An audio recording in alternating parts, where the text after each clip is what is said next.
Welcome to RP Data's overview on the Australian housing market for March 2012. In this segment, we look at the February figures from the RP Data Rismark Home Value Index, which showed a 0.2% fall in home values over the 3 months to February 2012. That's the best result since March last year, suggesting we're potentially heading for more stable housing market conditions over the remainder of the year.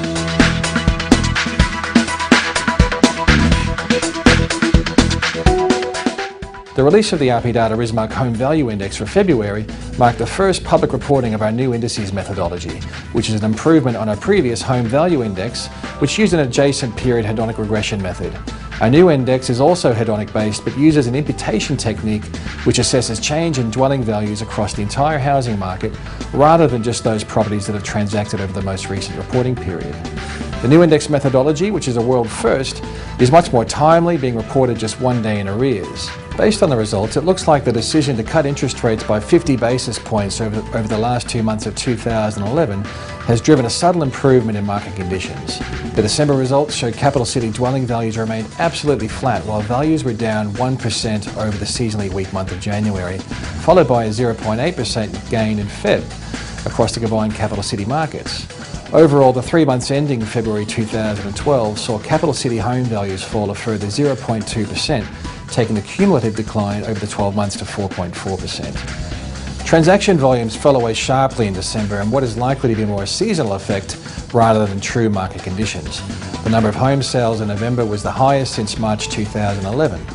Housing finance data from the Australian Bureau of Statistics, which correlates strongly with the number of home sales, has continued to show an upwards trend, suggesting we're likely to see transaction volumes improve further in 2012. Other leading indicators are suggesting the Australian housing market may be stabilising.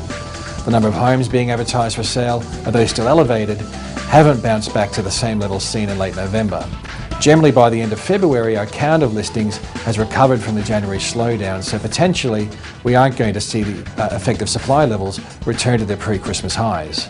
Auction clearance rates last week moved above 50% to a level not seen since March last year. Auctions are most relevant to the Sydney and Melbourne market. They account for about 75% of all auctions. However, a sustained improvement in clearance rates will indicate an improvement in buyer confidence.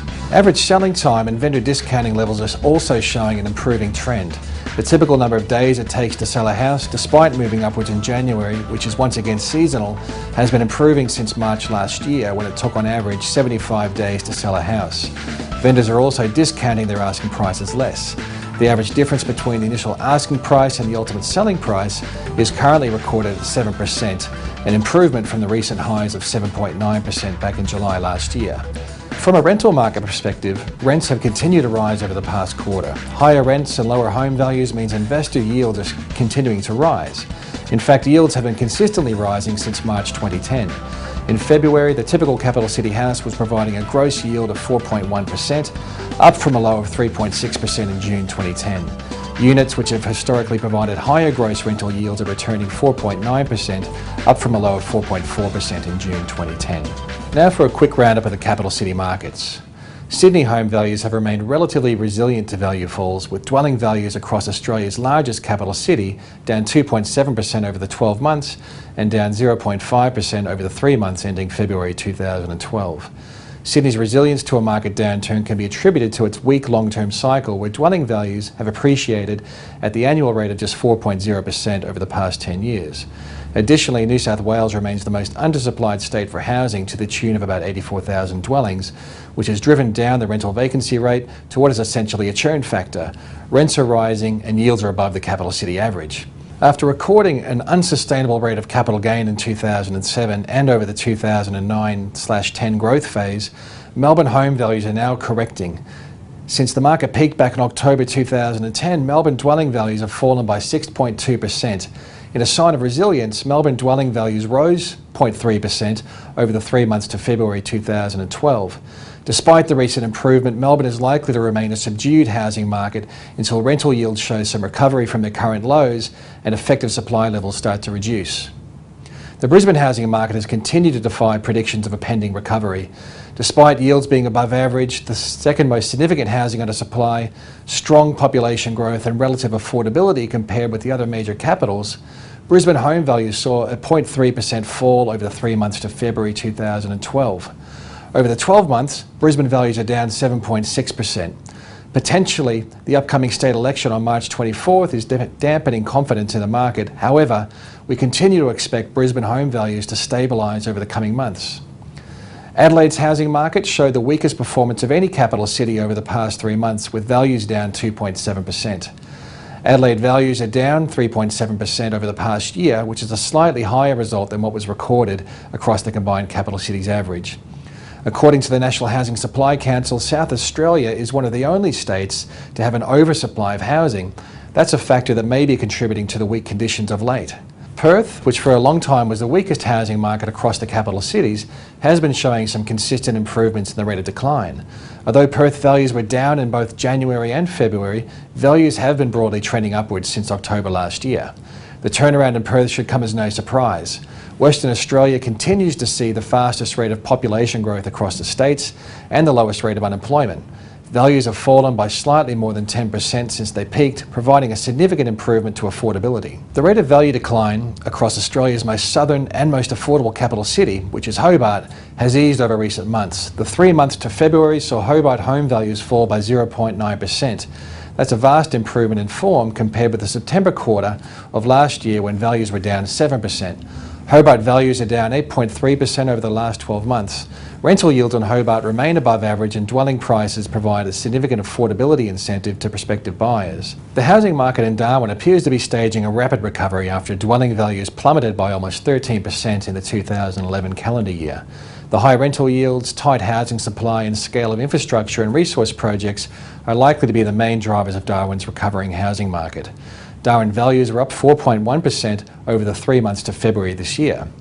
Canberra has been the only housing market to resist a fall in values over the past 12 months. Values in Australia's capital have risen by 0.4% over the year, which is essentially a flat result. The resilient conditions across Canberra can probably be attributed to the strong labour market, which shows the highest rate of employment across the states and territories. Rental markets are also exceptionally tight, providing a strong yield environment for investors. The data flows over the past 3 months have shown a reasonably positive improvement. The rate of decline in home values is easing, and if the trend continues, we should see the market stabilise over the first half of the year, at least at a macro perspective.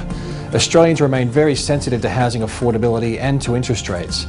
The 2 cash rate cuts in November and December have provided some stimulus, but not quite enough to drive any level of capital gain in home values. Housing finance commitments, excluding refinance loans, have been trending upwards since March last year, which once again provides another positive indicator that the number of dwelling transactions is likely to rise over the coming months. Another important index we monitor is consumer confidence. The Index of Consumer Sentiment, which is published by Westpac and the Melbourne Institute, has also been trending upwards since August last year. Higher confidence levels amongst consumers correlates very strongly with dwelling sales. So this is another leading indicator that housing market conditions are improving. Overall, the Australian economy continues to benefit from the resources sector. The recently released Commodity Price Index from the Reserve Bank shows the resources boom is continuing, which will provide an ongoing benefit to the national accounts. Clearly, there are other sectors which are less well off, such as manufacturing, tourism and retail, which are all being dampened by the high Australian dollar. As a new segment to our YouTube filming, we'll be taking questions from the wider audience. So if you have any questions that you'd like to ask anybody from the RP Data Research Unit, send an email to research@rpdata.com and we'll endeavour to answer your questions in the next YouTube filming. The next question comes from John in Perth, who's wondering how the resources sector will impact on the Australian housing market. Well, I think absolutely we've already seen the impacts from the resources sector, particularly in the small mining towns like the Bowen Basin or the Hunter region of New South Wales. The Pilbara in Western Australia is another really good example that has really driven housing values upwards and also rental rates. Yields in some of these locations are upwards of 15%. In Perth itself, or Brisbane being the capital cities of the 2 major resource intensive states, we're also seeing some benefit because that's where most of, I suppose, the head offices and the mining service centres are going to be located. Additionally, we'll see some strong benefits in some of the major service centres like Mackay outside of the Bowen Basin or Newcastle outside of the Hunter region in New South Wales. If you would like to see more details on our new daily housing market index, you can visit rpdata.com or the Australian Securities Exchange website at www.asx.com.au, where the figures are updated each day. Technical documentation and summaries of the methodology are also available at rpdata.com, as well as detailed information about any housing market around Australia.